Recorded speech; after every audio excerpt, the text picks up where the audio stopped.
there have been two acronyms that have been described by very different populations in understanding how Trump behaves. And one is TACO. Trump always chickens out, used by his adversaries and his opponents to say, you know, Trump doesn't have a fist in his glove and he says he's going to do X, Y, and Z, but then he backs down. And then the second is FAFO, fuck around and find out.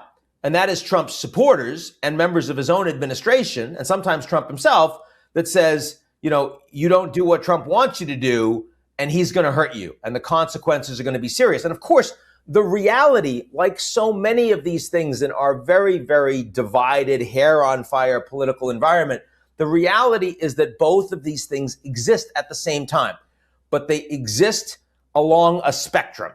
You have, you know, certain very powerful countries that are capable and willing to actually respond with strength to Trump's unilateralism. And you'd put Xi Jinping's China number one in that category, but you'd also put Putin in that category and others. And they are the TACO countries. Brazil, even, you know, the Brazilians were pushed really hard, despite the Donroe doctrine. You know, Trump said, I'm going to tariff you unless you do something about your social media regulation.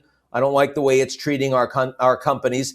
And I don't like the way you're going after my buddy Jair Bolsonaro, whose son has been lobbying me down at Mar-a-Lago. And you just gave him a 27-year jail sentence for fake news, you know, trying to overturn the election and organize the assassination of Lula. And so I'm going to tariff you. And Trump has backed right down. Backed down because Brazil's a big economy, and he needs Brazilian commodities to be exported to the United States to bring prices down. And so Lula and Trump are actually now working towards a deal. They're on the TACO side of the equation. But then we've got the FAFO side of the equation. And Venezuela is obviously on the FAFO side of the equation. Maduro has figured that out. He thought he was TACO until about 48 hours ago. I assure you that Maduro now understands that they are solidly in FAFO territory.